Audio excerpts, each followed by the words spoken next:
Your executions at sunset will give you the respect of choosing how you die. Here we are back for episode 3. This one is called False Gods and was written by the Grandam Kim Shumway. Hello.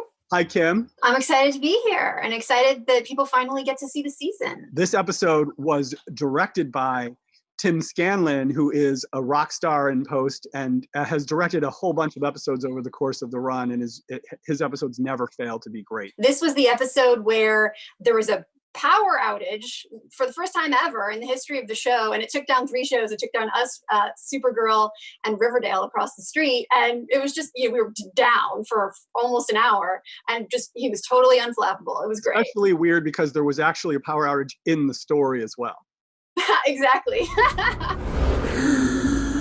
We revealed in the last episode that Shade Haida is in fact alive and has now taken over Russell's body. He's in a tricky situation because he has to survive when a bunch of people want to kill him.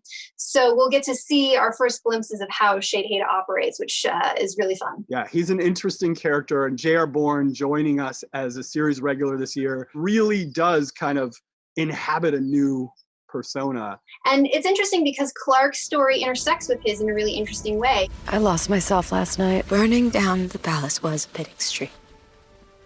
But Clark, he killed your mother. And so many others. And today he will die for it. She consigned him to death, and now she's feeling that a little bit. It was a bit of a rash decision, made in the heat of the moment. Grief over Abby. To my followers, this will be the death of a god. Now she's having to face the consequences of her kind of death sentence. And was she right? And will it create even more problems than it would solve? Of course it will. It's the 100. Because it's the 100, nothing can ever be simple. So she actually has a second crisis to deal with. The core's overheating. The reactor will melt down, and it's bye-bye Sanctum.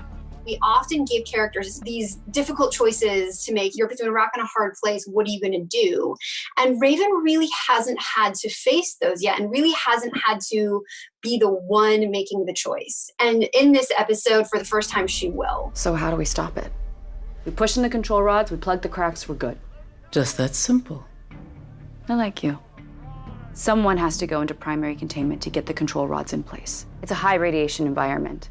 Yeah, I think that was a really important aspect to this story, and I know for you that it was important to sort of put Raven into the crucible that so many of our other characters have been put in. I know there have been scenes in previous episodes or seasons where people have said something to the effect of, we've all done things we're not proud of, and Raven's response is usually, I haven't, because it's true that she hasn't. And so on some level, I think it's important that she really does get to feel what those types of decisions are like, so she can, A, understand her friends more and what they've been going through, and B, of course, understand what she's made out of. It shows us who Raven is and how she reacts under pressure, but it also spreads out and affects everything else in Sanctum in a really interesting way. You lost or something? I could use some help, and your people have the skills. What's in it for us? One of the other exciting things we get to do in this episode is finally really meet the Allegis prisoners. We met them a little bit, kind of in a tense situation in the premiere, but we don't really know them as people yet. And this episode gives us the opportunity to explore how they view themselves, how they believe other people view them, rightly or wrongly, probably rightly. They're making us do the hard work and giving us tents and scraps from their table. I see the way they look at us. We'll especially get to hear a lot from one of our new characters, Nikki, played by Elena Huffman, who's amazing. We'll get to learn more about her relationships, and how she views the world, and potentially the prejudice against, her people, who are, of course, all criminals. Chad Rook, who plays Hatch, is amazing as well. I mean, just so fun, and really did sink his teeth into this Southern accent. We are still here.